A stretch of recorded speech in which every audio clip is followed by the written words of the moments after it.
Grabando. Muchas gracias a ustedes. Admitir todo, vamos.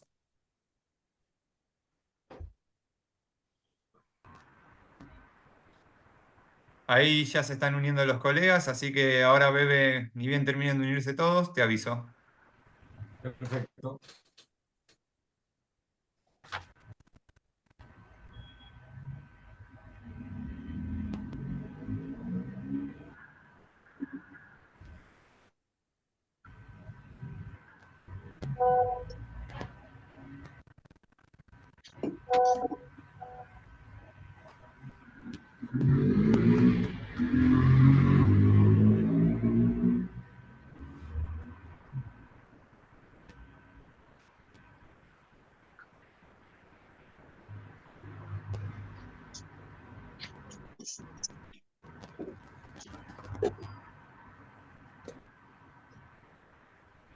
Adelante, Bebe.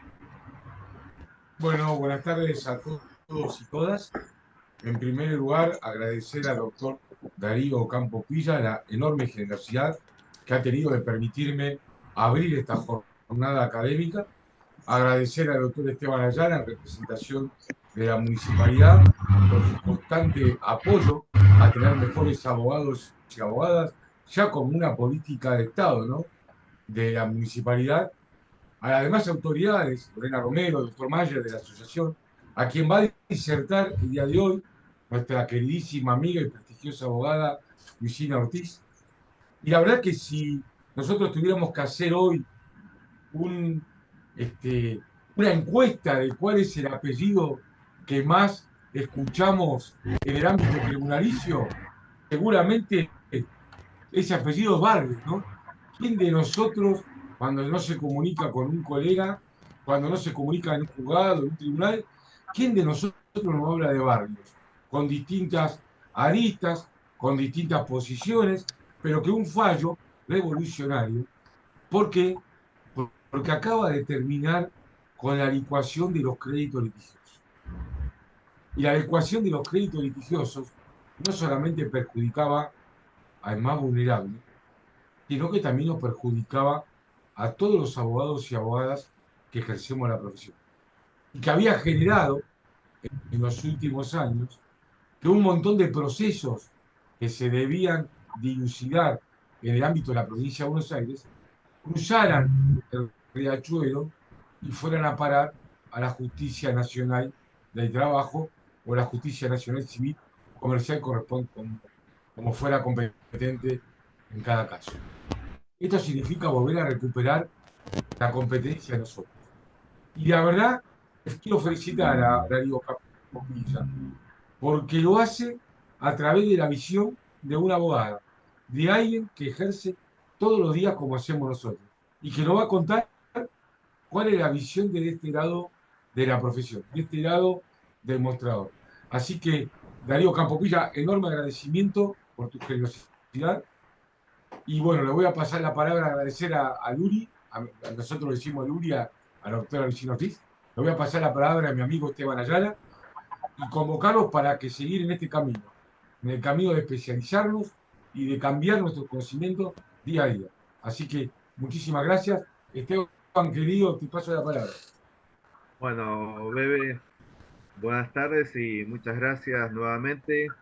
Vos sabés que para nosotros, para la Municipalidad de Berazategui, el trabajo que venimos desarrollando con el Colegio de Abogados de Quilmes es un trabajo que a lo largo de los años y particularmente se va afianzando de una manera especial y concreta y obviamente, como decimos, ¿no? Entre los amigos, realmente para nosotros es una satisfacción que promuevan y que nos apoyen en esta descentralización que se está logrando.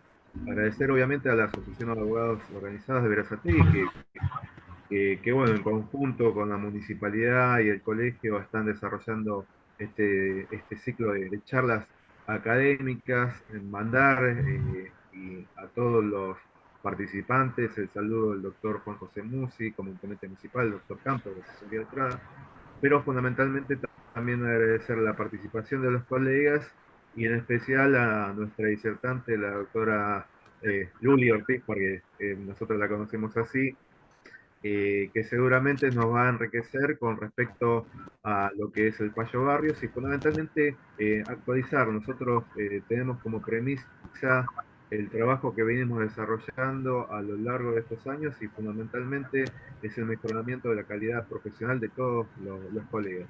Así que para nosotros es un orgullo estar en esta charla y bueno, invitarlo a las próximas que se van a estar organizando. El nivel de asistencia es muy importante. Creemos que los temas que se abordan obviamente sirven para el profesional y bueno, nuevamente agradecidos a todos y le dejo la palabra a nuestro presidente, el doctor Darío Campovilla. Gracias. Bueno, gracias Bata. Buenas tardes a todos, a todas. Bienvenidos a una nueva capacitación que estamos llevando adelante con nuestra querida Asociación de Abogacía Organizada Berazategui.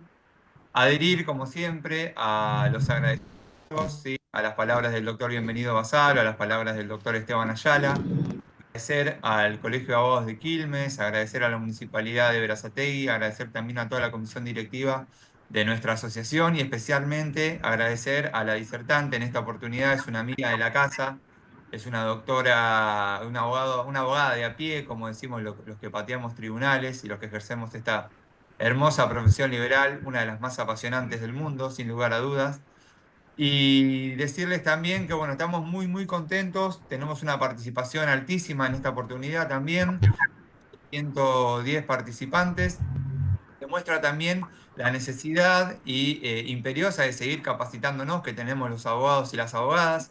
En este caso, como bien decía Bebe, que la verdad adhiero y suscribo cada una de sus palabras porque ha sido muy pragmático en el sentido de decir que es el apellido o los autos la causa que más se está escuchando nombrar a raíz de este fallo en el ámbito de los tribunales y en el ámbito de los colegios de abogados.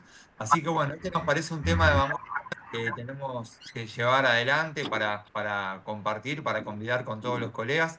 Esta es nuestra sexta capacitación que estamos realizando en este primer semestre, también por eso estamos muy contentos y felicitamos a toda nuestra asociación.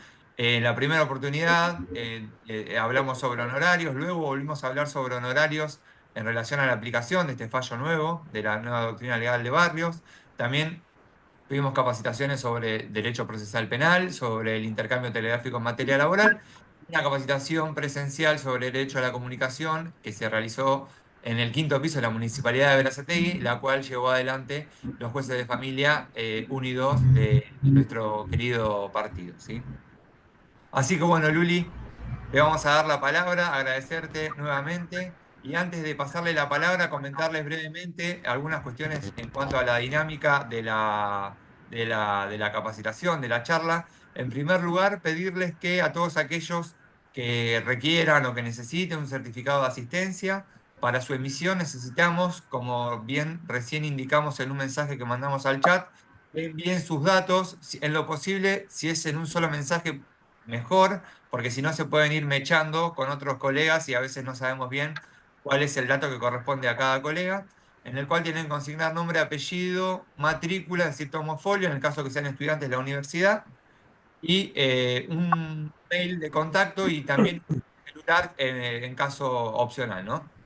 Y también comentarles lo último en cuanto a la dinámica de la disertación, que será la siguiente. En primer lugar, la disertante va a hacer una exposición del tema, va a compartir también pantalla con una presentación, una diapositiva PowerPoint, y al final vamos a dejar las charlas. Si alguno tiene alguna pregunta que se va a ir ocurriendo a medida que se va realizando la disertación, la puede dejar anotada, es decir, la puede mandar por mensaje escrito en el chat para que después al final las recabemos todas juntas y las transmitamos a la disertante, ¿sí? Le pedimos por favor que no interrumpamos la disertación, ¿sí? Activando digamos, el audio para que, bueno, para que no tener tantas interrupciones y que pueda ser lo más fluida y ordenada posible. Así que bueno, Luli, gracias como siempre y lo mejor en esta disertación que sabemos que va a salir de maravillas. Tenés la palabra.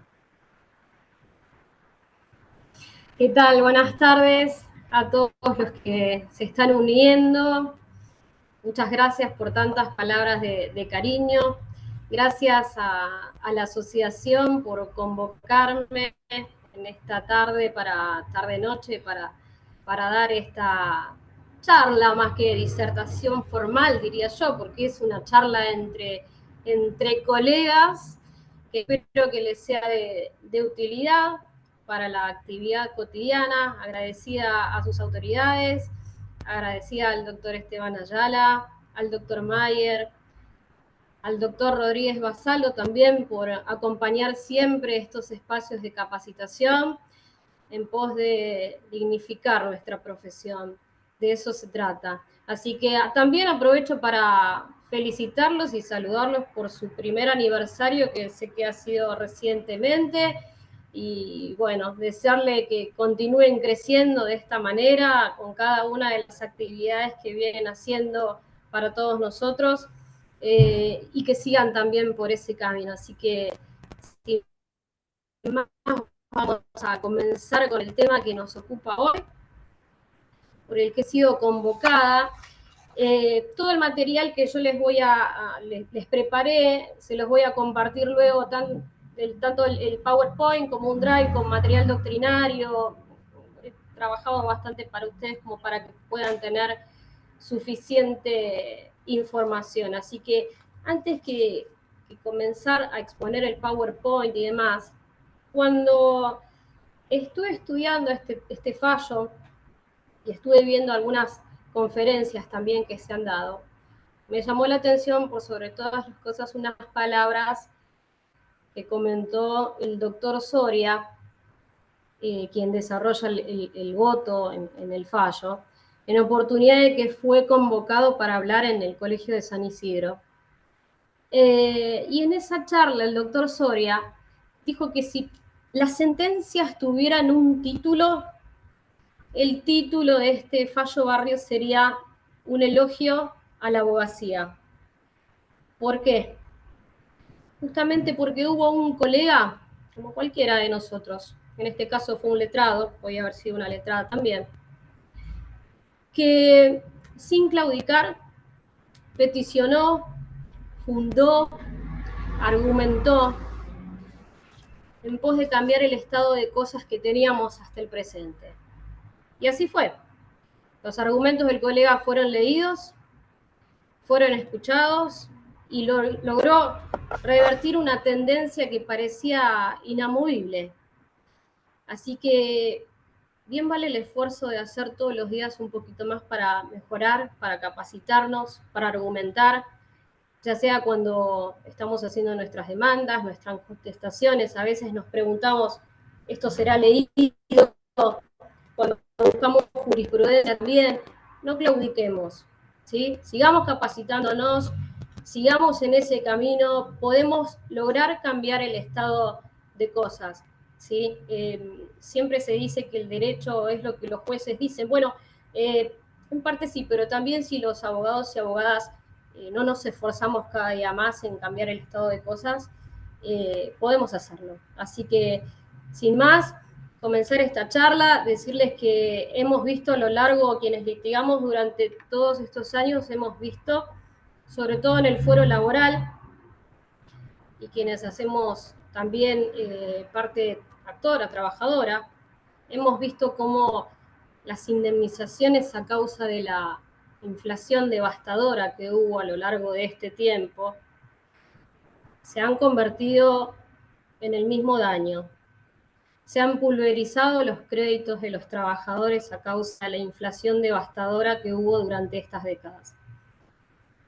Sin más, para hacer un balance o una estadística en estos 2 últimos años, luego les voy a mostrar a través de una calculadora lo que fue el porcentaje de inflación, ¿no? Lo que llevó a que los trabajadores se tengan que conformar con valores míseros, sin pensar en la injusticia que eso acarreaba, ¿no? La falta de aplicación del principio de realidad en las sentencias dio lugar a que estas injusticias que veamos se vean reflejadas en sumas míseras. Pero el fallo Barrios ha venido a cambiar no es la solución, digo yo.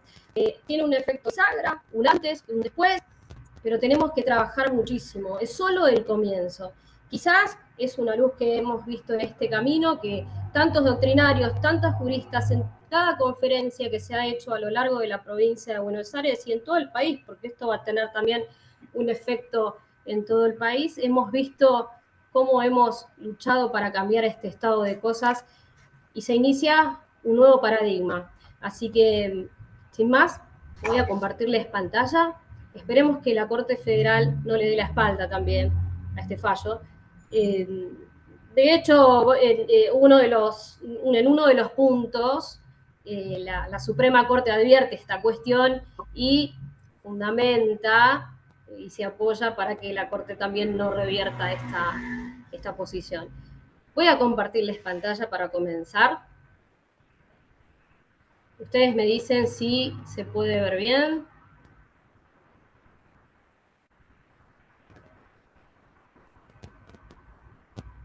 Esperemos que se pueda ver.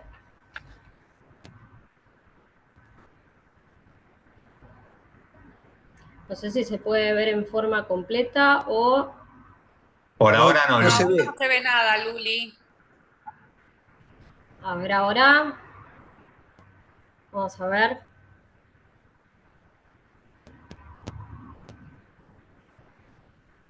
¿Se ve ahí?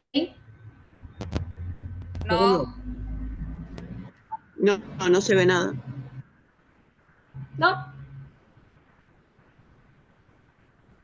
A ver. ¿Se ve oscuro? No se ve la está pantalla. compartiendo Se ve- pantalla, Luli. Claro. A ver. Vamos a intentar. Y no, ¿lo querés pasar por el chat y lo comparto yo? ¿Te parece, Lu? Recién habíamos probado y se veía, no sé qué habrá pasado. A ver, voy a hacer un último intento a ver si... Ahí Ahí dice. empezó. Sí. Ahora sí, parecería. Sí, ahora sí. Ahora sí.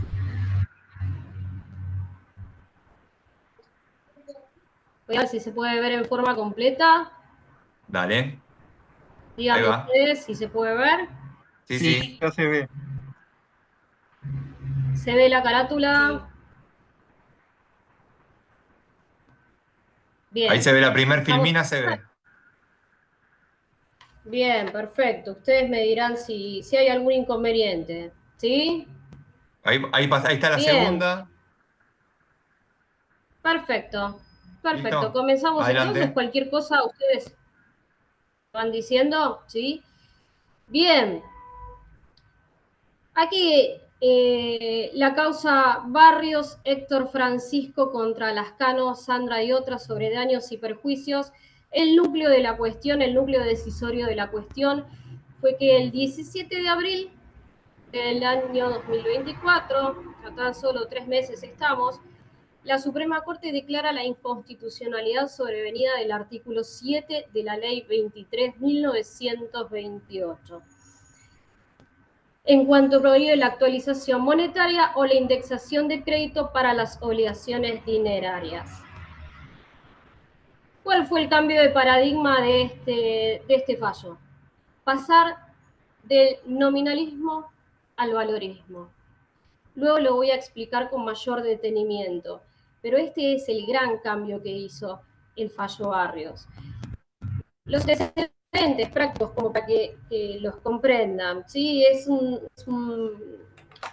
precedente que viene del Departamento Judicial Morón, es un caso de daños y perjuicios en sede civil, un accidente de tránsito específicamente. El accidente ocurrió en el año 2013, 24 de octubre del 2013, estamos año 2024, miren desde hace cuánto tiempo que viene litigando. El monto de la condena en ese momento, en primera instancia, fue de 568.000 pesos. La Cámara confirma ese pronunciamiento y aplica la tasa pasiva más alta fijada por el Banco Provincia en sus depósitos a 30 días. Si bien el actor había peticionado que se actualice el monto y había planteado la inconstitucionalidad del artículo 7, la Cámara confirma la doctrina legal que respetaba hasta ese momento a rajatabla esa prohibición de indexar. Cuando el caso llega a la Corte, el 17 de abril, dicta sentencia. Entre otras cuestiones más, admite reconoce ese daño psicológico que no había reconocido la Cámara, pero además, y lo fundamental y el núcleo que nos interesa en esta cuestión, es que declaró la inconstitucionalidad del artículo 7 de la Ley 23.928. ¿Y qué ordena? Que esa deuda dineraria que fue cuantificada en ese momento por la Cámara en el 2019, además de rectificarse por el daño psicológico que no se había reconocido, se actualice conforme índices oficiales con el fin de hacer frente a la inflación y evitar que la parte actora no se vea perjudicada por la licuación de su crédito. Esto que vemos sintetizado acá, voy a tratar de ser lo más didáctica posible y voy a ir explicándoles paso a paso cómo fue que llegó la Corte a este decisorio. Pero bueno, como les comenté, ¿cuál era la doctrina hasta ese momento? La doctrina que se respetaba a rajatabla era aplicar el principio nominalista del artículo 7 y el artículo 10 de esta ley. Tendríamos que diferenciar e irnos un poco más atrás para ver cuál fue el criterio anterior.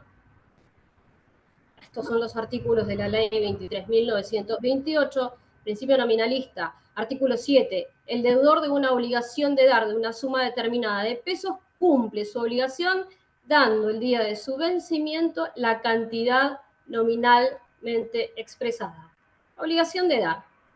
¿Sí? En ningún caso se admitirá actualización monetaria, indexación por precios, variación de costos o repotenciación de deudas, cualquiera fuere su causa, haya o no mora del deudor con las salvedades previstas en la presente ley. Para entender el contexto, esta ley formaba parte de un contexto político-económico de los años 90, 91 para ser específicamente. Era otra situación en nuestro país. Veníamos saliendo de una hiperinflación y fue una medida para contener justamente la espiralización de esta inflación y este artículo 7 formaba parte de ese programa económico y dentro de uno de sus instrumentos fue lo que llamó la convertibilidad. Por eso esta ley se la conoce como la ley de convertibilidad, la famosa ley del 1 a 1. Justamente para preservar y para evitar esta espiralización, se reforzó este principio nominalista, ¿sí? Pensando que debería conservarse esa estabilidad monetaria y vigorizar así la aplicación de este esquema. Ese era el contexto, estamos hablando 30 años atrás. Esta era la finalidad y este era el escenario de esa ley en ese momento, ¿sí? Posteriormente, voy a ir un poco más allá de las décadas, todos sabemos la crisis que trajo después del año 2001, que condujo no solo al abandono de la convertibilidad, sino muchas consecuencias en todo aspecto.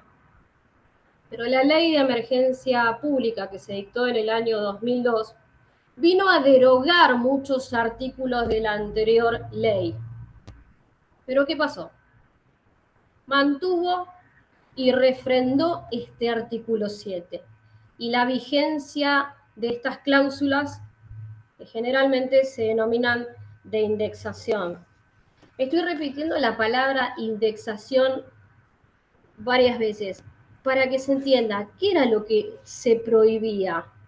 se prohibía adaptar el monto dinerario o resignificarlo en este contexto de nominalismo que existía desde comienzos de la década del 90, ¿sí? Que ya no se condecía con la realidad actual. Imaginemos si lo trasladamos al ámbito laboral, la creencia del trabajador, cómo se ve claramente perjudicada con el paso de los años y el desfasaje inflacionario que hubo hasta ese momento. La salida de la convertibilidad, el crecimiento del proceso inflacionario, condujo a que este esquema, este instrumento, este mecanismo que venía teniendo y que era parte de la doctrina de la Corte hasta ese momento, ya no tenga sustento, ¿sí? Esta aplicación del nominalismo a rajatabla por la que tanto hemos, quienes ejercemos el derecho del trabajo, tanto hemos peticionado que los salarios de los trabajadores no se consideren una retribución dineraria simplemente, sino que es verdaderamente un valor para el trabajador, bien, se tomaba como una obligación dineraria y se indexaba a través de los intereses. Lo central de este fallo es este traslado, este cambio de esquema de nominalismo a valorismo, por lo cual se cuestionó su constitucionalidad y se buscaron distintas alternativas para salir de este esquema.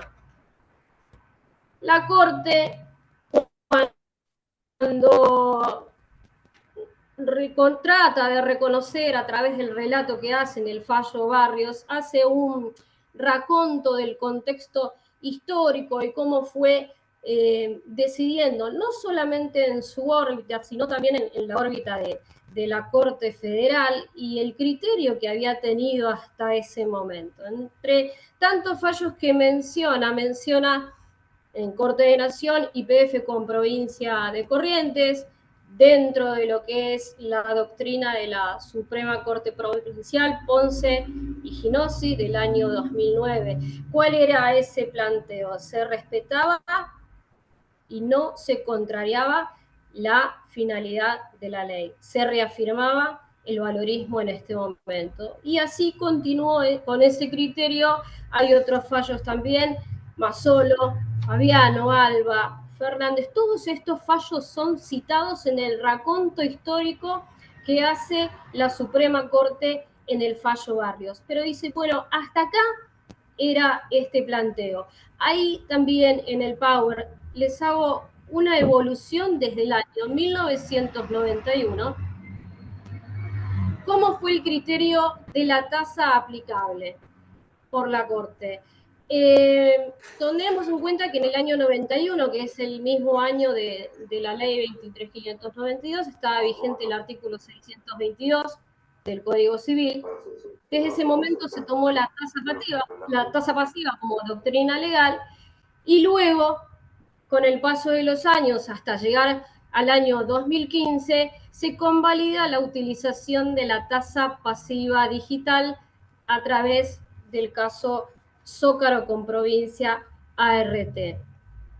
Quienes ejercemos también el derecho del trabajo, encontramos quizás que la Corte podría haber adaptado el criterio y aplicar la analogía cuando se modifica el Código Civil, que fijó la tasa bancaria más alta para las deudas por alimentos, considerando que el salario sin duda es una deuda alimentaria, pero nuevamente la Suprema Corte, en el caso Trofé, se negó a aplicar esa analogía y en consecuencia esa tasa para los créditos laborales. Sin duda, fíjense que estábamos en presencia de una tasa que pulverizaba el crédito en lugar de mantenerlo.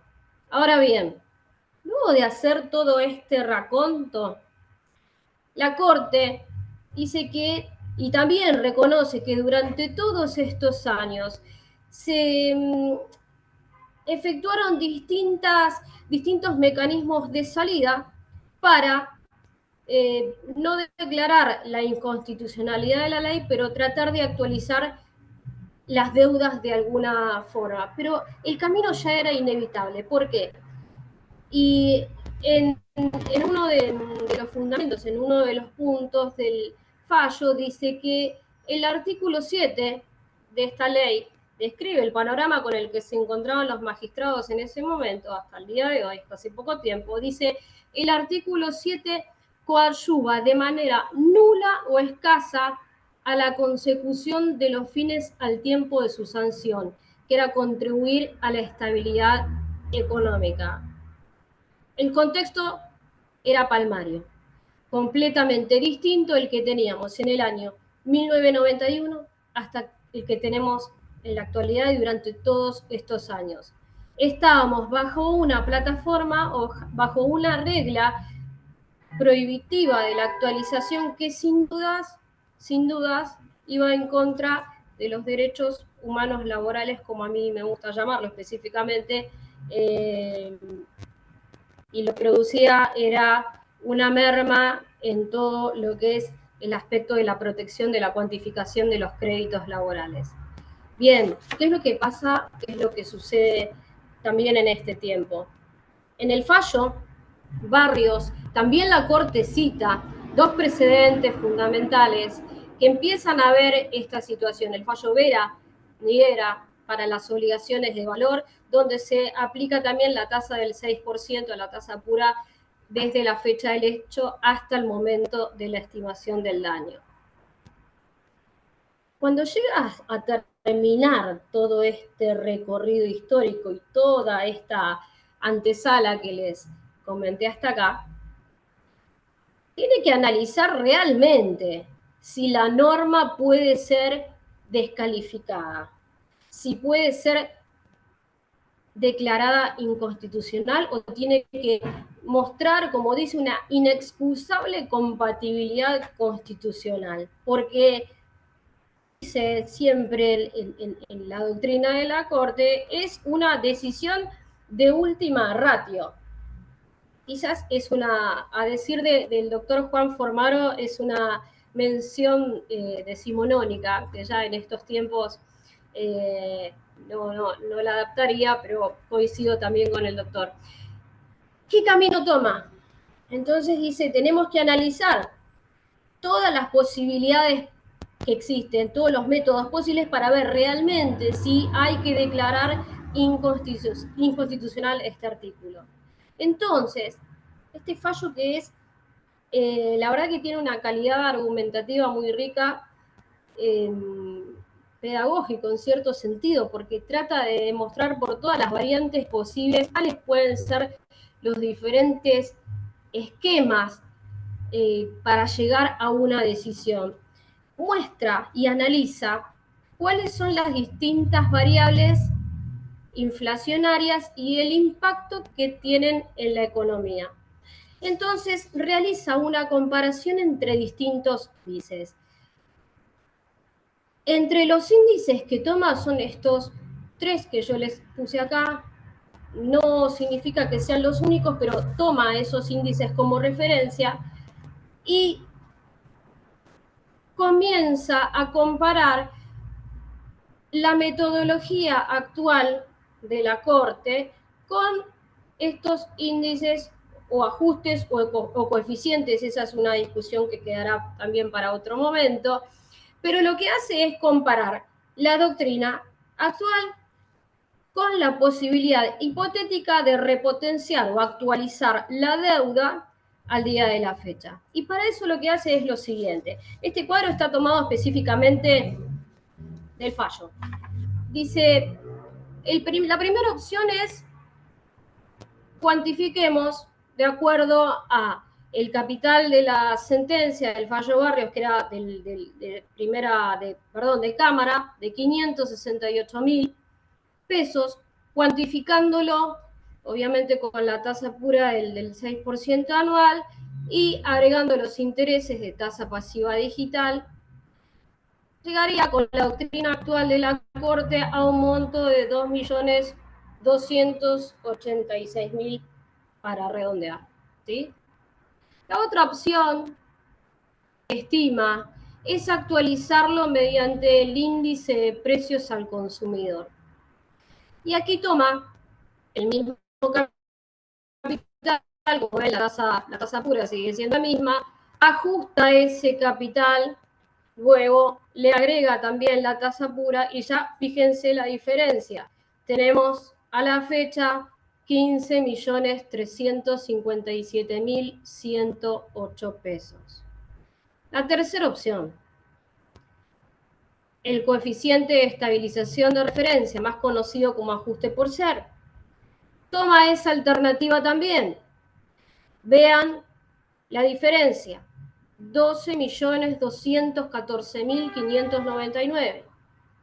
Y la última, el último método que utiliza es el ajuste según el RIPTE, llegando y arribando con el mismo método, ajustando ese capital a 10.451.603 pesos. Cualquier índice o cualquier mecanismo de ajuste o coeficiente, sin dudas, da una diferencia y una brecha considerable ante lo que es la doctrina actual de la Corte. Es patente la comparación. Ahora, la Corte dice que cualquier hipótesis, como les dije, configura esta diferencia en perjuicio del acreedor. Por lo tanto, justifica que esa norma sea declarada inconstitucional. Pero como este remedio, como les dije, es la utilización, la declaración de inconstitucionalidad es la última ratio, analiza otras posibilidades para ver si realmente es este el camino o hay alguna otra alternativa. Y para eso acude a otras tasas de interés, conforme el 768 del Código Civil, y como ven aquí, compara los porcentajes desde el año 2021.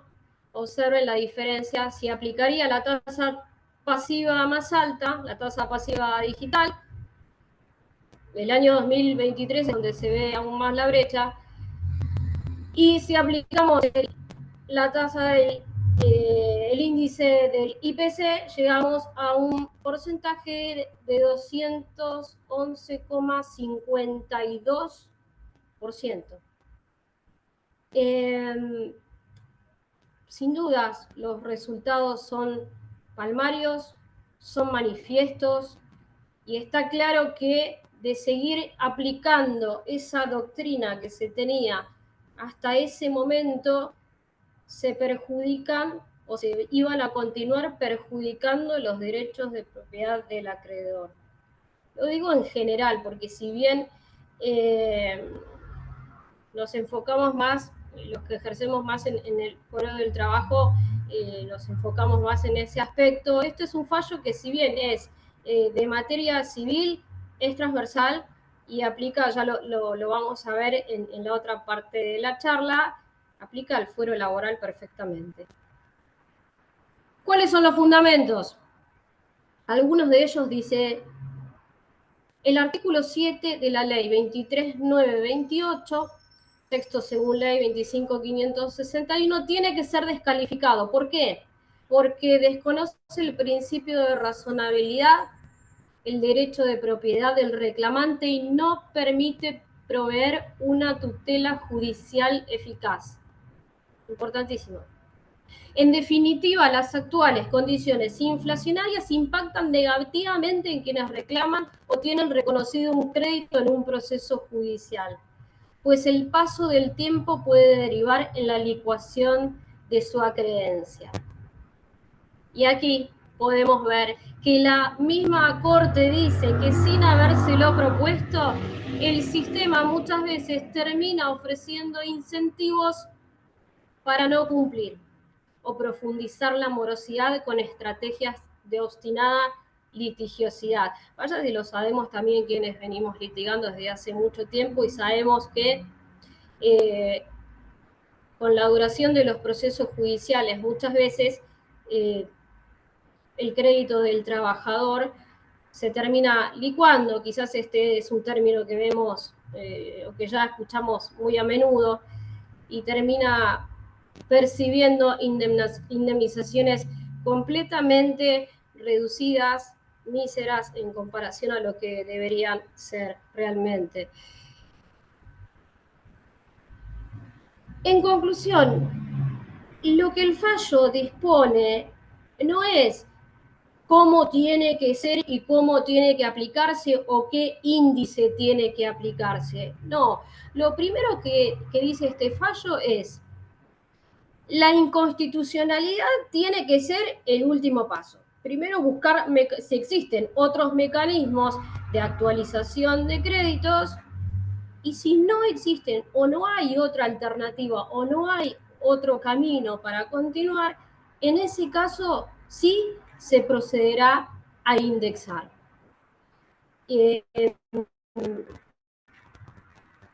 Acá hay algo que quería diferenciar. Indexación no es lo mismo que interés, porque muchas veces se ha tomado como sinónimo. Y la indexación es un método que permite repotenciar una deuda, ajustar un monto dinerario a criterios o parámetros actuales para que la moneda mantenga ese poder adquisitivo. Los intereses son completamente diferentes, tienen otra finalidad. No me voy a ir a hacer una clase de los civilistas, seguramente lo pueden explicar muchísimo mejor que yo, pero dentro de lo que la clasificación de intereses tenemos los intereses moratorios, que lamentablemente este tipo de intereses con la doctrina vigente se convirtieron en una actualización de los créditos, pero está claro que no es su finalidad. No puede depreciarse el monto de una condena a través de un interés moratorio porque no es la finalidad. Por lo cual hay que diferenciar lo que es indexación de interés. Entonces, ¿cuáles son las pautas que establece la Corte para que se cuantifique esta obligación a valores actuales? Primero, lo que hay que tener en cuenta, dice la Corte, es que esto se tiene que realizar al momento del pronunciamiento y se tiene que tener en cuenta fundamentalmente la naturaleza de la prestación. Si tenemos una prestación o un daño a las cosas, hace la diferencia justamente en el punto 5, 16 aproximadamente en ese momento del fallo, hace una distinción y clasifica si el daño se produce a las cosas, tendrá que ser mediante este criterio, si es un daño a la persona deberá cuantificarse de acuerdo al parámetro que estime el juez conveniente en ese momento, pero lo importante es que aquí vemos cómo se da el paso justamente de cuantificar. Una vez que esa obligación pasó a cuantificarse, a partir de allí se convierte en una obligación de dar dinero, ¿sí? Entonces, es en ese momento donde los magistrados tienen que actualizarlo. Sin dudas, este fallo lo que hace es promover el activismo judicial también, buscar los diferentes parámetros o los diferentes métodos de actualización que los magistrados consideren acorde al caso que estén interpretando en ese momento. Por eso, más que nunca, la vigencia también, este fallo, si bien es un fallo de materia civil, más que nunca tenemos que interpretar el Código Civil y los institutos del derecho del trabajo también en su conjunto. No verlo como compartimentos estancos, sino tenemos que hacer una interpretación integral. Esta constitucionalización del derecho privado ha venido a traernos justamente estas pautas de no quedarnos simplemente con una ley, quedarnos en un fuero, en una materia y acotarnos. No, tenemos que verlo como un plexo normativo en conjunto y por eso es muy importante detenernos en las pautas que se van a dar para cuantificar también.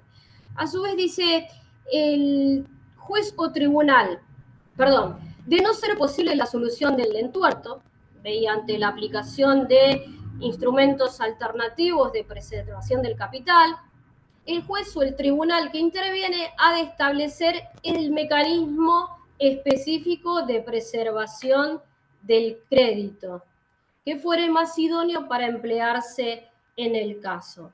A ver, sin dudas acá lo que está diciendo es, tienen que interpretarlo de acuerdo a la naturaleza de la obligación y buscar el coeficiente o el índice o el método de ajuste que ustedes consideren adecuado por el litigio o por la materia que se esté tratando. Y acá viene la cuestión conflictiva también, porque empieza la polémica. ¿Qué es más conveniente? ¿Que aplico CERC, aplico RIPTE, aplico IPC? Bueno, alguno de los métodos que dice el fallo Barrios uno de ellos es el coeficiente de estabilización de referencia, más conocido como CERC, ¿sí? Es este índice, en un momento se dijo que era una tasa. Hay un artículo muy bueno de la doctora Clarisa de Arce, muy recomendable, que es Ser o no ser, está publicado en Rubinsal Pulsón, y les aconsejo su lectura. Es muy clara esta discusión que hace y este desarrollo que hace la doctora para este tema justamente. Es un índice de ajuste diario que refleja la evolución de la inflación, y lo que tiene este índice es que si ustedes entran, yo les dejo acá la página, está actualizado constantemente, o sea, día a día lo que tiene este coeficiente que refleja la evolución y está actualizado. Pueden entrar a la página del Banco Central y lo pueden ver, su publicación diaria está allí. El otro índice de precios al consumidor, o IPC, mide la evolución de un promedio de precios de un conjunto de bienes y servicios que representan el gasto de consumo de los hogares residentes en un área determinada.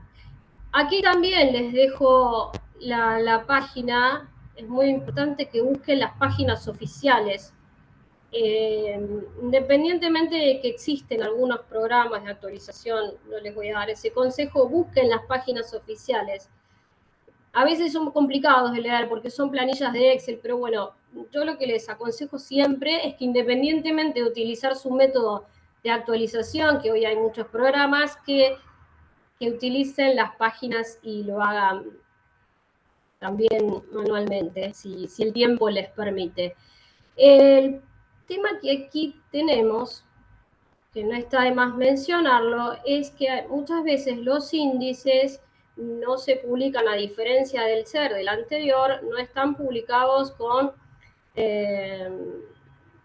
recientemente. Por ejemplo, aquí yo les puse que el último informe es del 13 de junio, ya tiene un mes. Yo no sé si estará, no creo que esté el de este mes, pero el último informe es el 13 de junio de 2024, con lo cual a veces se produce que si tenemos que actualizar una sentencia al día de hoy, tenemos un tramo que hay que suplirlo con algún otro método de indexación.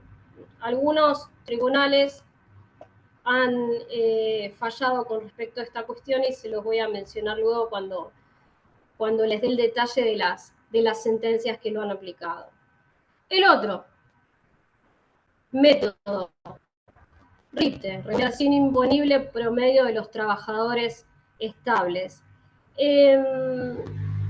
Quizás algunos plantean esta cuestión, bueno, si es de naturaleza salarial, aplicamos RIPTE, que es un método de actualización que está aplicando también nuestra jurisprudencia de la provincia de Buenos Aires, pero también tiene sus particularidades porque no refleja totalmente lo que es, refleja nada más que una parte, que es la naturaleza previsional, y hay un desfasaje también de tiempo. Su publicación muchas veces se hace después de finalizado el periodo de presentaciones de las declaraciones juradas, entonces no refleja quizás verdaderamente lo que es la evolución salarial al 100%, más teniendo en cuenta que durante los últimos años, siendo más específica, en el año 2016 hasta la fecha, el índice RIPTE decreció, así que también está cuestionado este método, pero bueno, cada cual con buen criterio sabrá aplicarlo a sus causas cuando tengan que ustedes, porque no solamente esto no es para los magistrados, sino que también nosotros tenemos que ponernos a hacer cuentas, aunque a veces mucho no nos guste, pero tenemos que actualizarnos con estas índices o términos económicos, macroeconómicos, que a veces no nos gusta, pero a partir del fallo Barrios tenemos que empezar a hacernos amigos de estos términos y empezar a hacer cálculos matemáticos para poder llegar a fundamentar mucho mejor. Entonces, este dato que les puse aquí es un dato importante, ¿sí? Es lo que les dije yo hace un momento. Los índices muchas veces se publican con un cierto retraso, no hay una publicación oficial. El único índice que se publica y que se actualiza constantemente es el SER, ¿sí?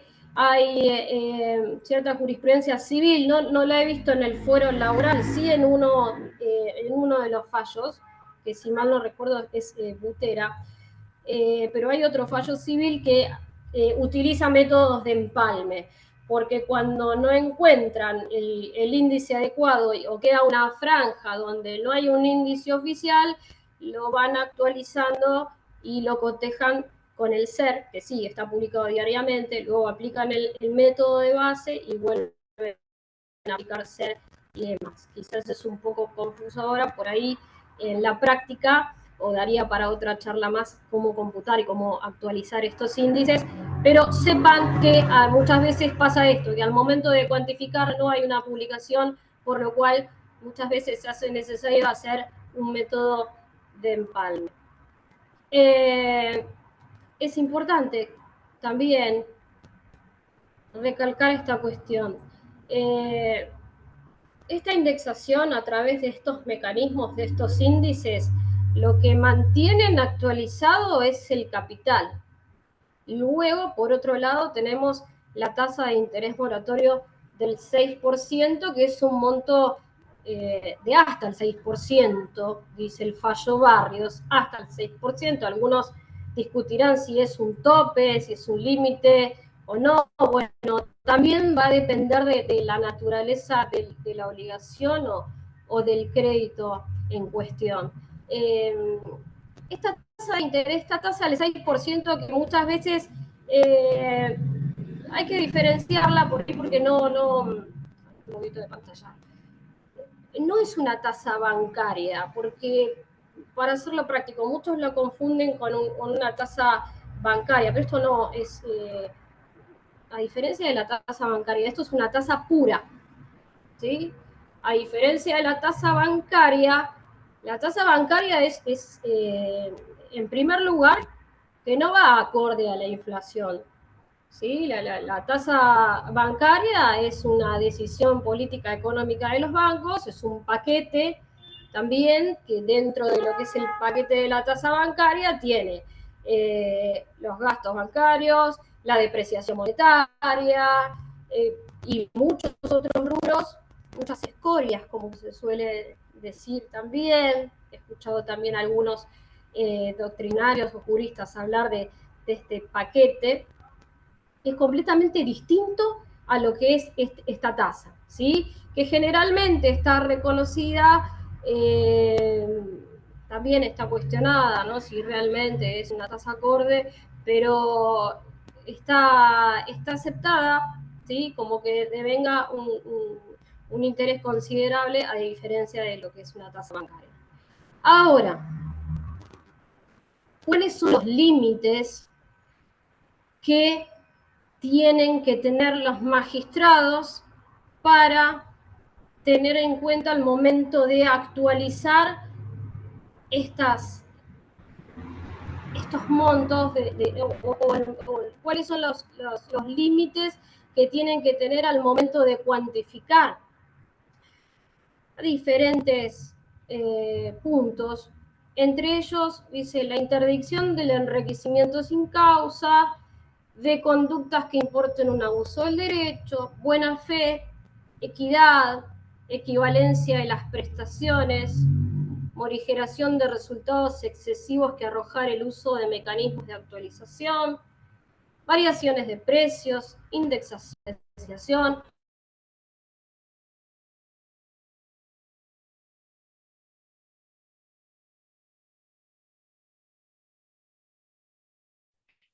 Perdón, Luisina, pero te muteaste. Desmuteate, por favor. Perdón, fui yo. Que quise admitir a alguien y, a ver. Reactivar. A ver, Luli, fíjate ahora si podés volver el audio. Estoy haciendo clic en solicitar para reactivar audio. A ver ahora. ¿Se me escucha Ahí ahora? sí. Sí, perdón. ¿Ahora sí? No, por favor. Seguimos. Bien. Me detuve acá, justamente, como interviniste, Darío, me hiciste acordar que en la última charla, justamente, el doctor Ocampo Pila, cuando habló de su charla de fallos, barrios y honorarios profesionales, hizo mención justamente también a este esfuerzo compartido, ¿no? ¿Qué esfuerzo compartido también puede haber cuando existe una asimetría en el campo laboral entre empleador y trabajador, ¿no? ¿Qué esfuerzo más le vamos a pedir al trabajador o la trabajadora que viene esperando desde hace muchísimo tiempo, ¿no? Que se logre esa indemnización que tanto ha esperado a través de un proceso judicial de muchos años? Bueno, también la Corte hace referencia acá cuando establece estos principios que hay que tener en cuenta, y en cierta forma creo que se cubre, ¿no? Y menciona el fallo Oliva con coma reciente de la Corte Federal, y dice que la suma tampoco debe resultar exorbitante, ¿no? Si bien el fallo Oliva no es para analizarlo y cuestionarlo acá, tiene sus fundamentos, ¿no? Cuando dice que la actualización que realizaba la Cámara no estaba autorizado, no era uno de los mecanismos que establecía el Código Civil, pero lo que apunta acá, y la diferencia que yo encuentro también, es que el fallo Oliva simplemente lo que hace es decir que se ha llegado a una suma exorbitante. Y acá tenemos que tener mucho cuidado cuando hablamos de es desproporcionado, es exorbitante. Siempre tenemos que tener una referencia de frente a qué parámetro es exorbitante o constituye una variación completamente desfasada. O sea, tenemos que tener en claro estos parámetros, porque lo que faltó en el fallo del IVA con coma, lo veo más bien como una argumentación dogmática. Lo que faltó fue quizás una argumentación, como lo hace acá también el fallo Barrios, que hace una comparación a través de los distintos métodos, y lo que se hizo fue en Oliva hacerlo de manera general, de manera dogmática, ¿sí? Pero la Suprema Corte hace referencia y nombra justamente como haciendo reserva de quizás para que la Corte Federal no le dé la espalda tampoco a este fallo. Pero bueno, eso es un análisis que amerita más tiempo todavía. Bien, ¿vamos bien hasta acá? No sé si hay si se ve todo bien, podemos. Ahora, lo que me gustaría dejar centrado acá, con respecto a este tema, y hacer un paréntesis, es que este fallo Barrios, lo central de este fallo es superar el viejo nominalismo y pasar a un valorismo. ¿Sí? Este nominalismo de la década de los 90 necesitaba ser revisado porque resultaba ser completamente inadecuado. Lo que tiene que preservarse, lo fundamental de este fallo es que se tiene que velar por la conservación del crédito, del capital, para determinarlo a valores actuales.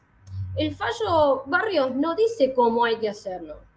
Dice, hay que actualizar. Se buscará de acuerdo a la naturaleza del crédito, pero bueno, de acuerdo a la causa o al caso que haya que contemplar, que haya que analizar, de acuerdo al mecanismo o al índice que sea adecuado.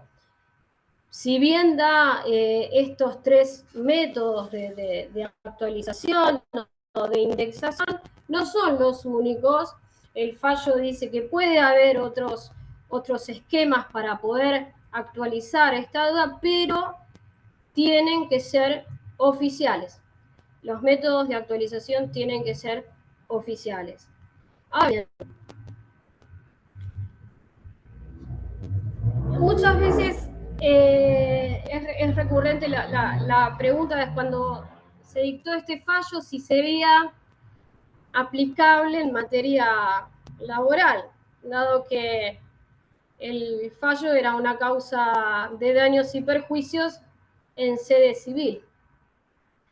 Y acá radica la importancia que les mencioné de también interrelacionar los diferentes institutos del derecho privado con el derecho del trabajo también, en forma de un todo coherente.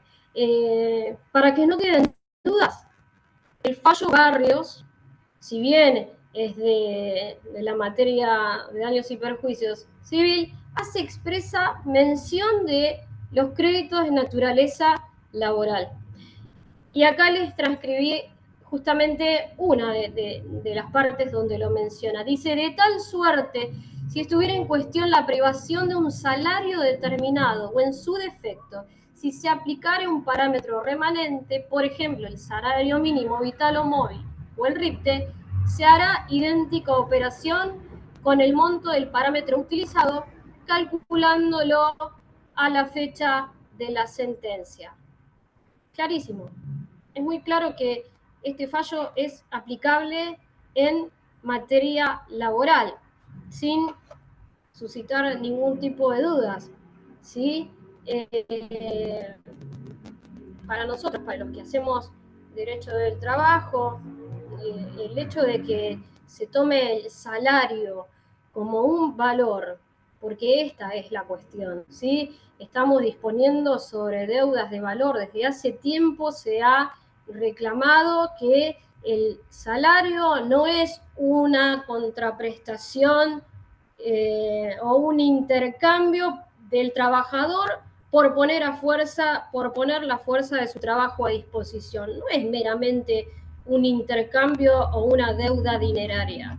El salario es mucho más que eso. El salario que le corresponde percibir al trabajador por poner esa fuerza de trabajo a disposición, la contraprestación es que con ese salario el trabajador o la trabajadora puede alimentarse, puede educarse, pagar el alquiler de su casa, su vestimenta, su esparcimiento, sus vacaciones, sus medicamentos, muchísimas cosas más, para cubrir las necesidades de ese grupo familiar. Por eso no podemos hablar de una obligación dineraria con respecto al salario y sí una obligación de valor, ¿sí? Esto recomiendo un artículo del doctor Centeno, ya desde hace mucho tiempo, y también le subí dentro del material una descripción que hace el doctor Mariano Natale. Dice, se las transcribí aquí, el salario no es solo aquello que le corresponde percibir al trabajador por poner su fuerza de trabajo a disposición del empleador, sino que el salario es aquello que requiere el trabajador para alimentarse, para educarse, para pagar el alquiler, hipoteca, vestimenta, esparcimiento, todas las necesidades del trabajador y su grupo familiar. Sin duda que esta doctrina es aplicable en el fuero laboral, ya lo vamos a ver con los fallos o los antecedentes que les traje para que puedan analizarlos, para que puedan estudiarlos, y vamos a verlo aquí.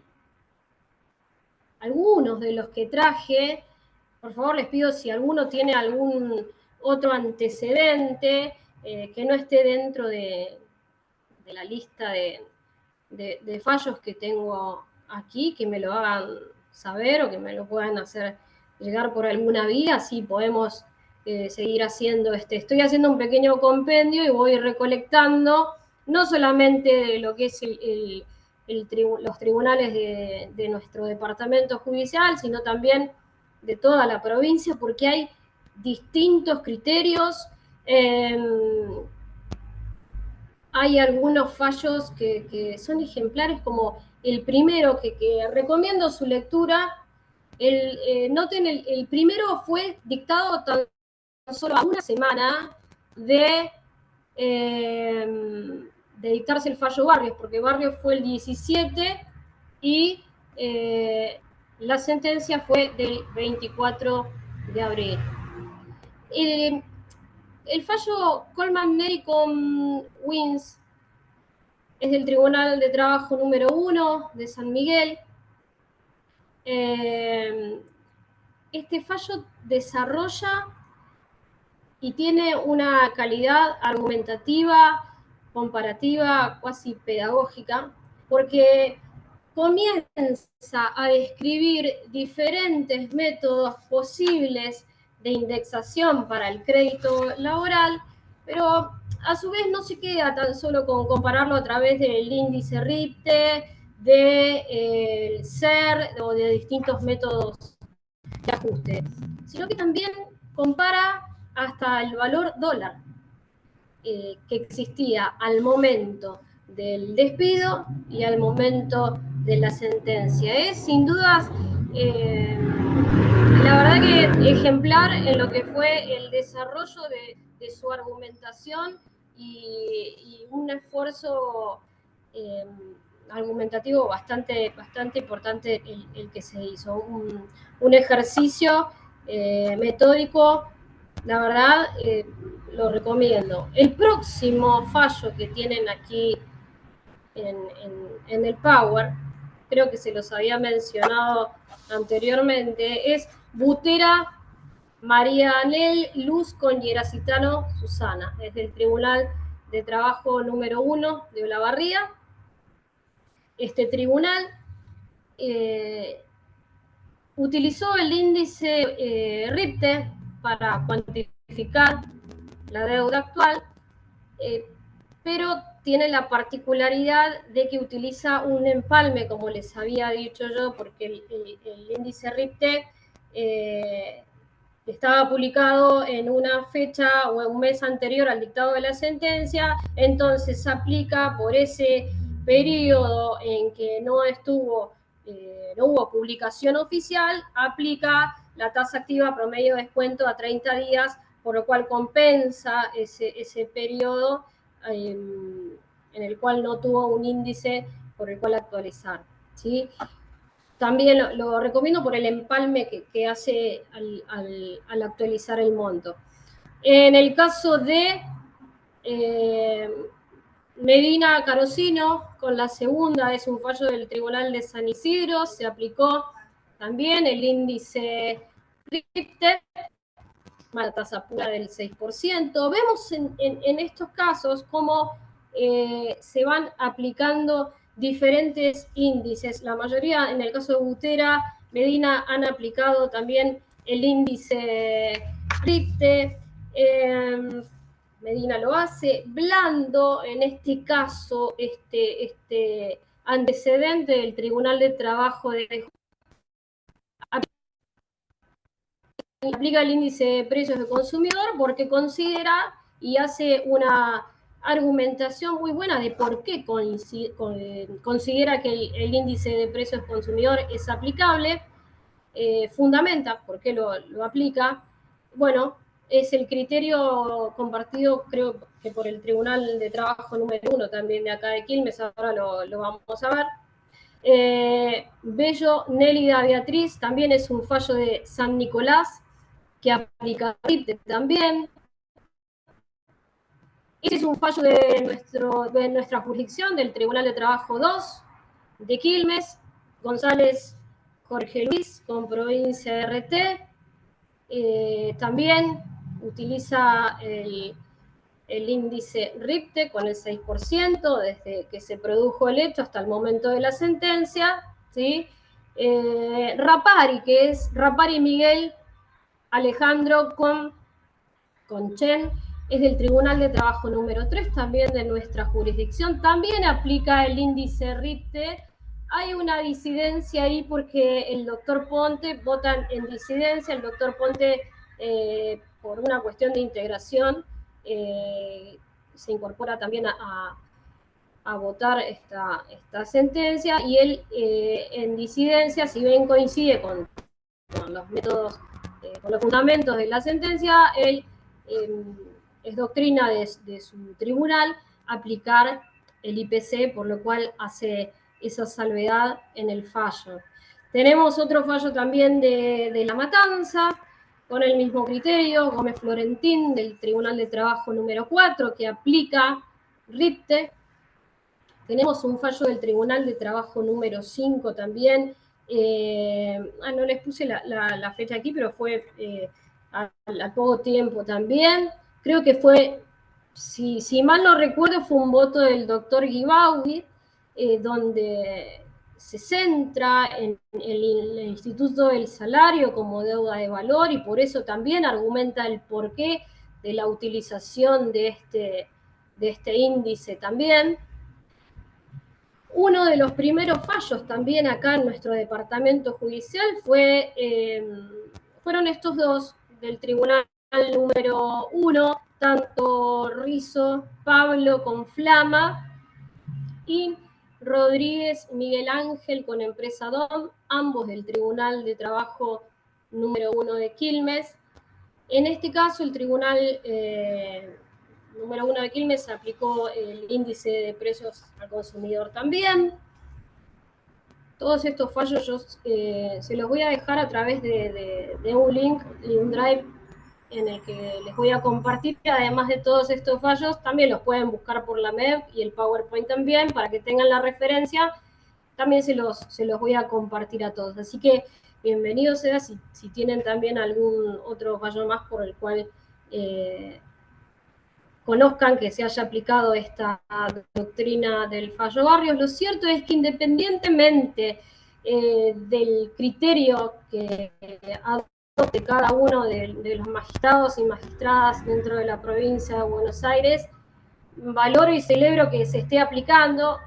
Conozco una petición en otro departamento judicial que ha hecho un colegio de abogados donde reclaman, ¿sí?, que en el fuero laboral se aplique, así que celebro también que en nuestro departamento judicial se esté haciendo palmaria esta doctrina, se esté aplicando.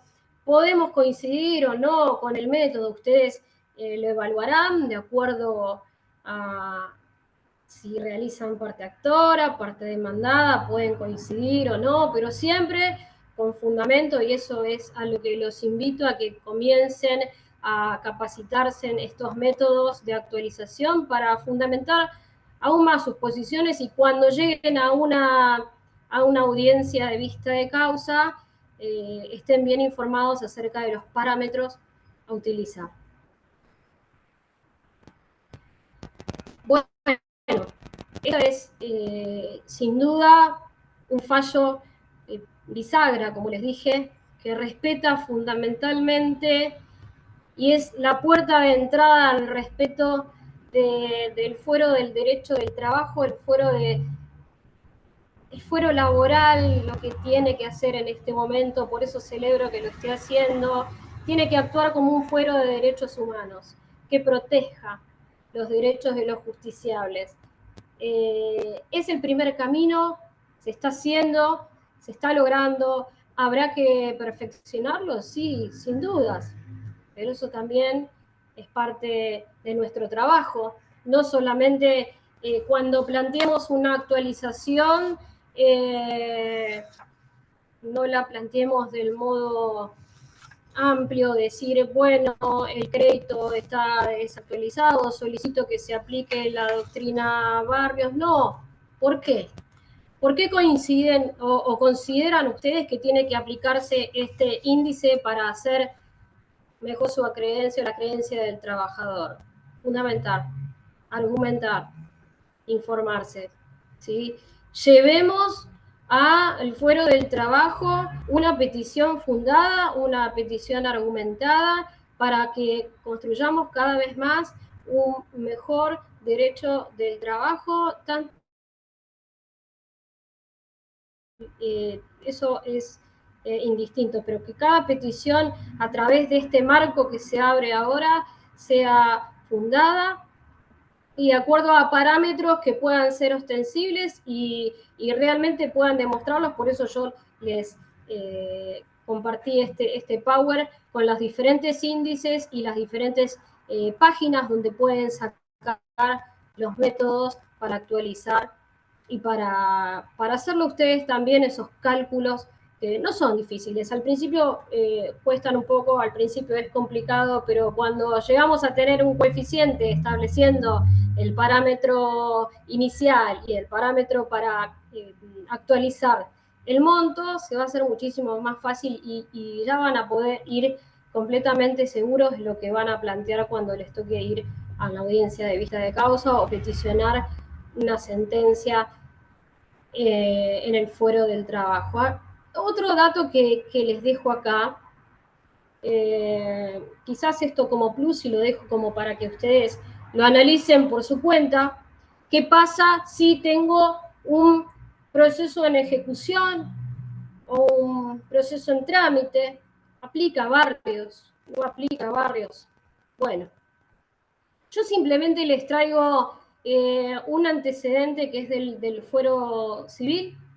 No les puse ahí el tribunal, ahora creo que es de la Cámara de Junín. Gorosito María con García Alberto. Es un precedente del año 2018, si mal no recuerdo. En este precedente no se declaró la inconstitucionalidad de la prohibición de indexar del artículo 7 de la 23.928. Obviamente no estaba esta doctrina vigente, pero lo que ordenó fue readecuar el monto en que se fijaron las indemnizaciones para traerlos a valores actuales. Y aquí lo que se cuestionó es la cosa juzgada, ¿sí? O sea, el planteo por parte de la demandada era que ya aquí existía cosa juzgada. Y ustedes me dirán, bueno, ¿qué pasa entonces? ¿Aplico Barrios? No aplico Barrios. Yo se los dejo como referencia, como precedente, en la conclusión a la que llega la sentencia aquí cuando dicta este fallo Gorosito, que hace también referencia al precedente del año 74, que fue Camuso. También se debatía aquí la actualización del monto indemnizatorio en esa etapa de ejecución y considero actualizarlo porque imagínense que un acreedor paga su deuda 50, por decirlo, en un 50% a menos, o lo paga 10 años después la deuda. Y seguimos con el concepto de cosas juzgadas. Realmente, lo que no se está, con la actualización, no se está aumentando la deuda, que eso es lo que quiero que se entienda. ¿Sí? No es con esta indexación, no es un aumento desmedido de la deuda, se está conservando el capital, que son cosas completamente distintas. Esta semana discutían con un colega que me decía, bueno, pero se están llegando también a sumas completamente desfasadas, imposibles de cumplir, que pueden fundir a una pyme. Obviamente es una postura, es una posición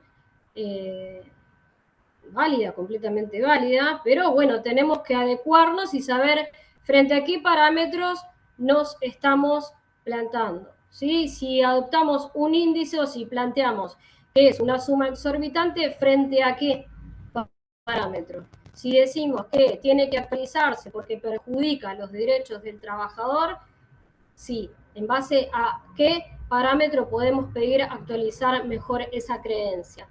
¿Sí? Después decidirá el magistrado o la magistrada interviniente, pero somos nosotros quienes tenemos que llevar las posturas mejor y en su mayoría tienen que adecuarse justamente a esta doctrina. Por eso les dejé también todos estos fallos para que lo fundamenten cada vez mejor.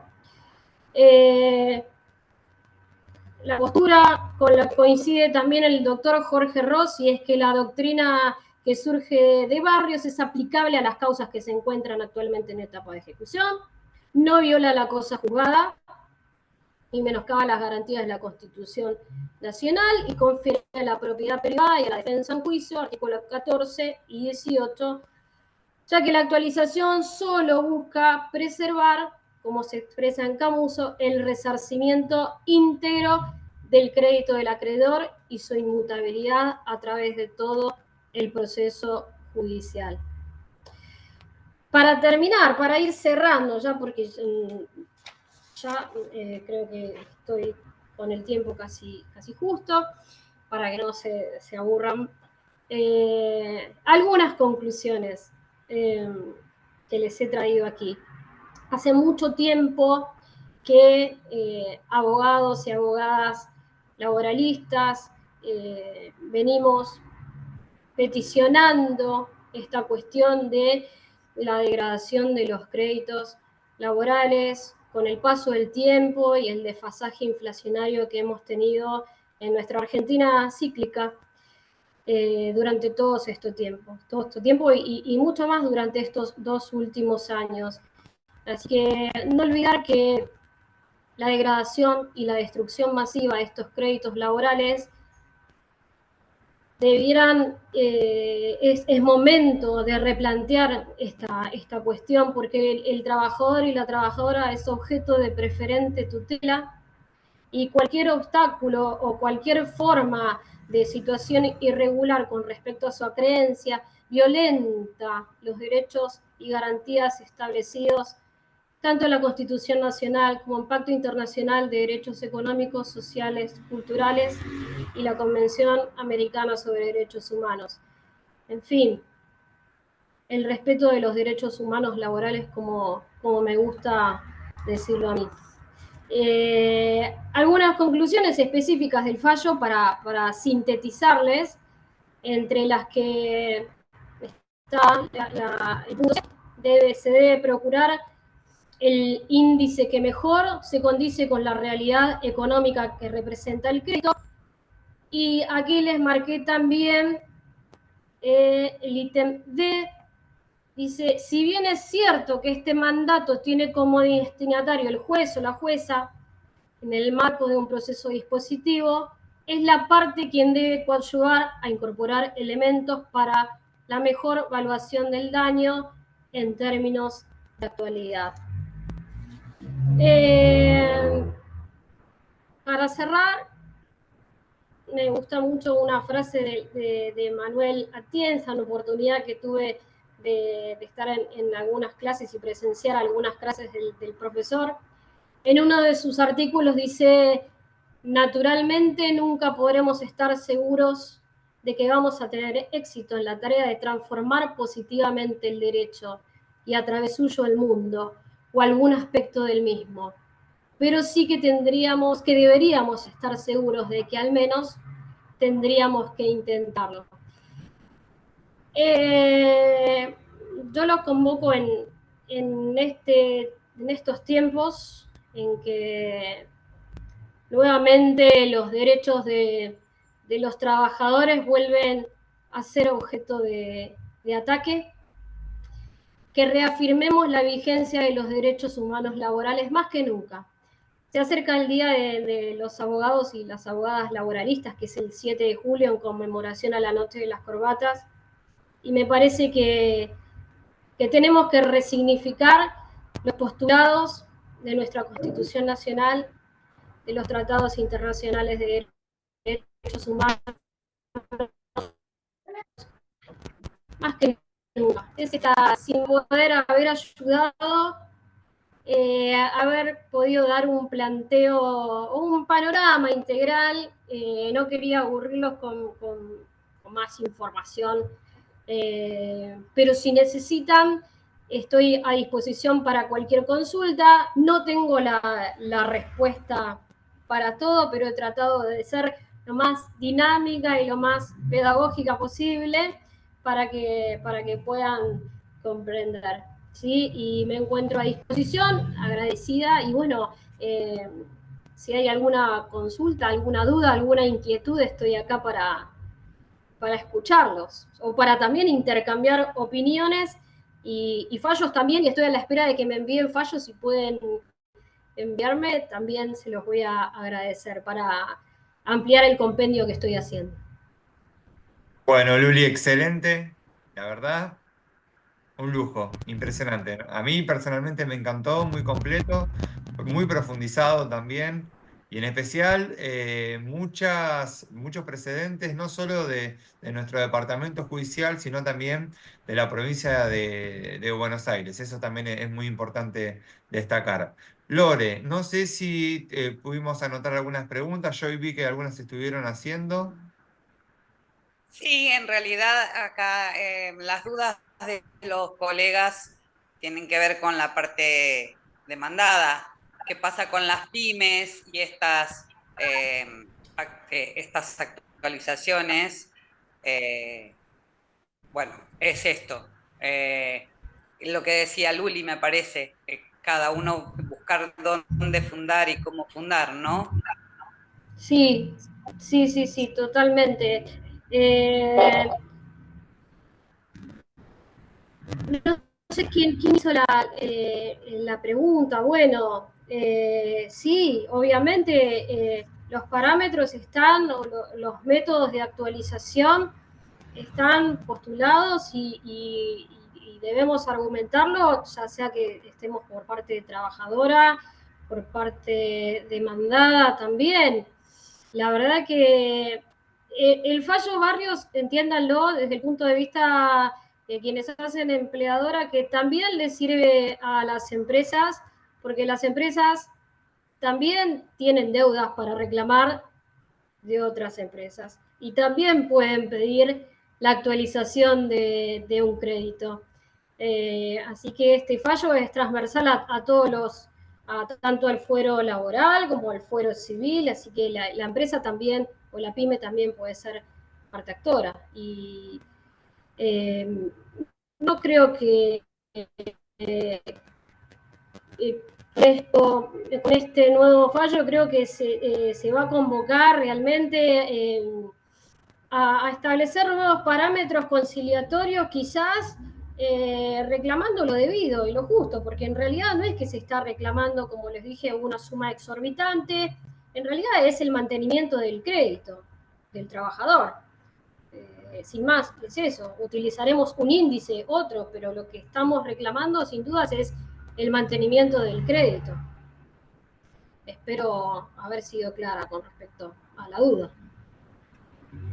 Y aconsejarlo, como al colega que hace parte de demanda, bueno, aconsejarlo también a partir de esta nueva doctrina, los cambios y las consecuencias que puede tener, porque ya una patronal que sabe que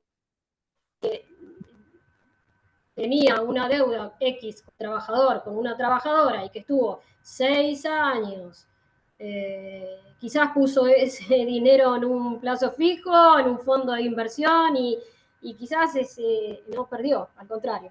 Pero bueno, eso es un tema específico, ¿no? Contable. Yo te voy trasladando las preguntas, Luli. La doctora Serantes pregunta si podría plantearse entonces en procesos ya iniciados el fallo. Creo que está respondido, pero de todas maneras, si podés. Sí, sin duda yo lo plantearía Tenemos que construir un mejor derecho, eso es lo que quiero que también dejarles como mensaje hoy, ¿sí? Tenemos que hacer nuestros planteos cada vez más fundados, hay doctrina, hay jurisprudencia, el fallo Camuso es un fallo muy viejito, del año 74, sí, 74 creo que es, el fallo Gorosito también, hay otros precedentes también, pero bueno, con respecto al proceso que quizás ya está iniciado y todavía no tuvo sentencia, lo que le diría a la colega es que demuestre el desfasaje inflacionario que hubo desde el momento que inició la sentencia hasta, ¿sí? Perdón, desde el momento que inició la demanda hasta el momento de la sentencia. Es más, lo puede alegar durante el transcurso del proceso, lo puede alegar en la vista de causa. Sí, hay que hacer esos planteos. Lo que hay que demostrar justamente es la pulverización del crédito, en este caso laboral, ¿no? Pero hagan ese planteo, sin dudas. La doctora Álvarez Después quedarán pregunta, una decisión de los magistrados, ¿no? Pero bueno, eso es otra cosa. perdón, nos superpusimos. La doctora Álvarez pregunta si es viable extender la doctrina a las obligaciones de dar suma de dinero.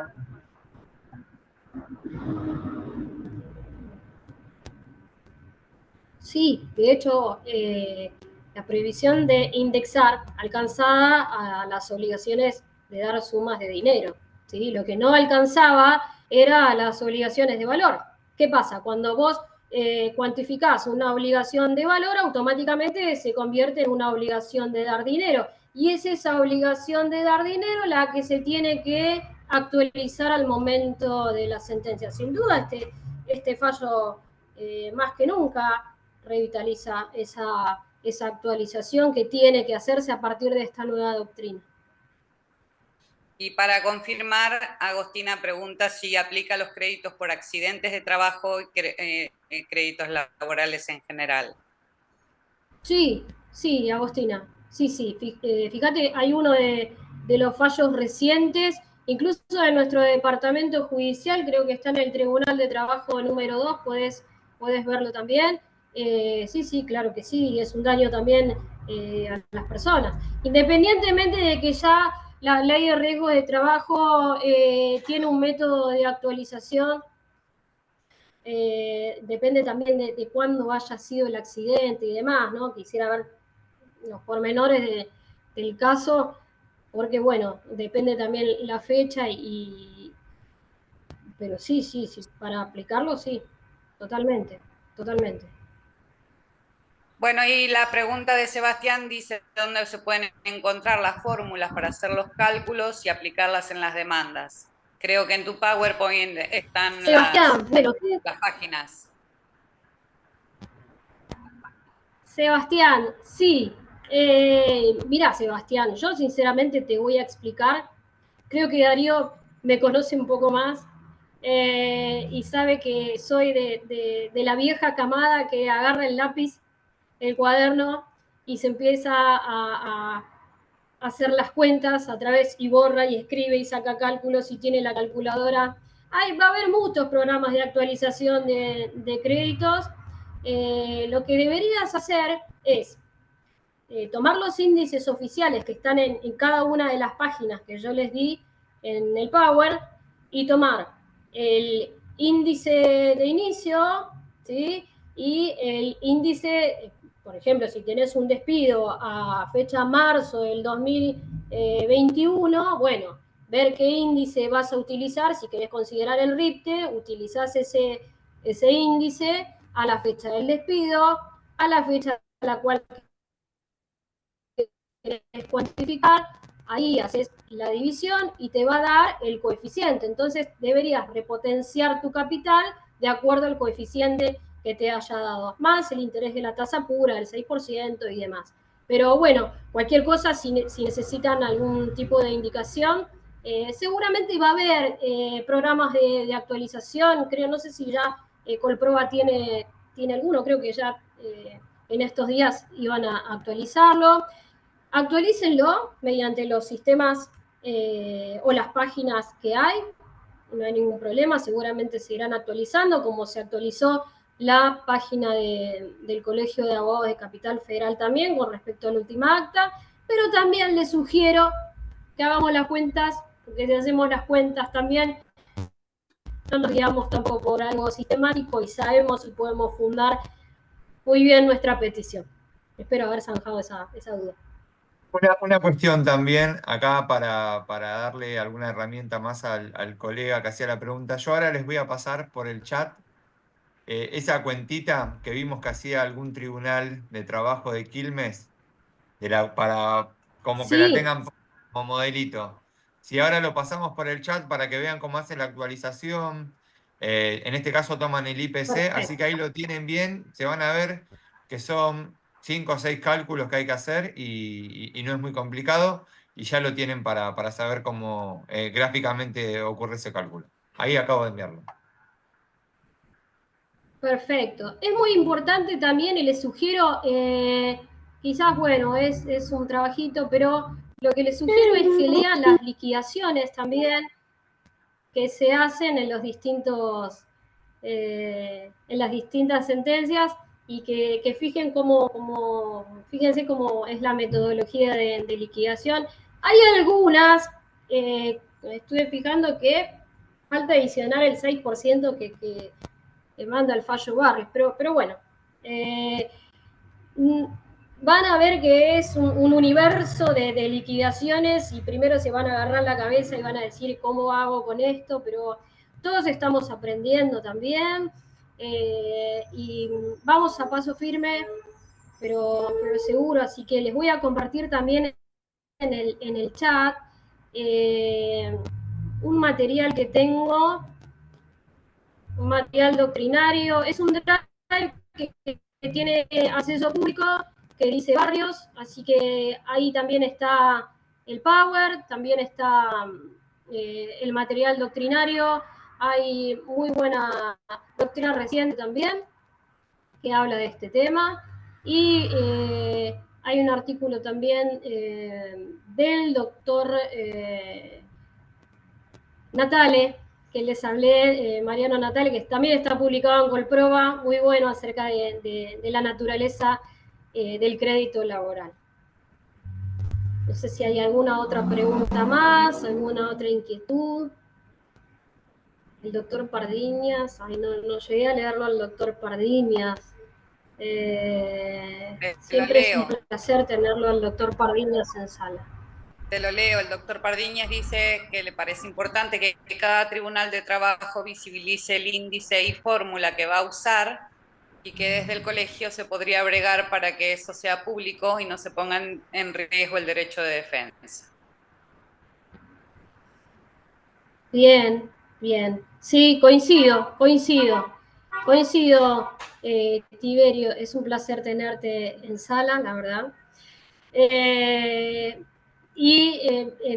el drive que les he compartido, dice que hay que solicitar acceso. Bueno, en todo caso, cuando me manden la solicitud para compartir el drive, creo que lo había puesto público, pero apenas me manden la solicitud, van a ver que están los fallos que les mencioné. Y bueno, y está el Power también, donde está el listado de estos fallos y pueden acceder a la MEB a través de ellos, no hay ningún problema.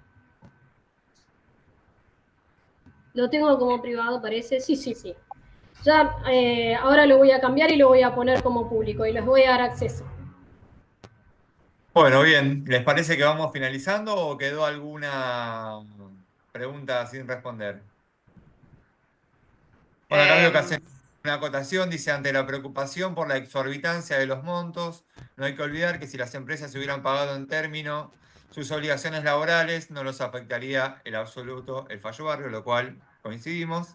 El cumplimiento de las obligaciones evita el tipo, y también no solo el cumplimiento, sino también ante el incumplimiento evitar la litigiosidad, ¿no? Porque esa es la cuestión. Y si hubiera litigiosidad, evitar llegar a una sentencia que aplique Barrios.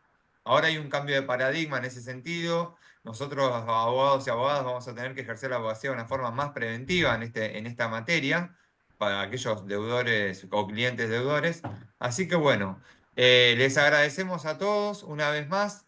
En esta oportunidad ya son casi redondeamos las 2 horas, hay todavía 100 participantes. Luli, Luisina, excelente, la verdad. Estamos maravillados con la disertación. Ha sido muy profunda, muy clara, muy completa. Y bueno, quizá tengamos que organizar otra en el futuro, porque la parte esta del cálculo también es un tema que estaría bueno abordar, no solo limitarnos, aunque a veces quizá la vorágine del día a día hace que es más fácil recurrir a una calculadora digital. Pero bueno, quedará para otra oportunidad quizá desarrollar un poquito de eso, así que tenemos una nueva excusa para convocarte también, que sobre todo esto lo decimos para eso, para volver a convocarte y que tengamos una excelente disertación como la del día de hoy. Agradecerles a todos una vez más, avisarles que le vamos a estar avisando por la confección de los certificados una vez que ya estén elaborados. Así que bueno, nos despedimos y será hasta la próxima oportunidad. Saludos a todos. Pueden ir saliendo del chat, por Gracias favor. a todos, saludos. Gracias a todos por participar. Gracias. Muchísimas gracias. Hasta luego. Hasta la próxima. Excelente, Lu, excelente.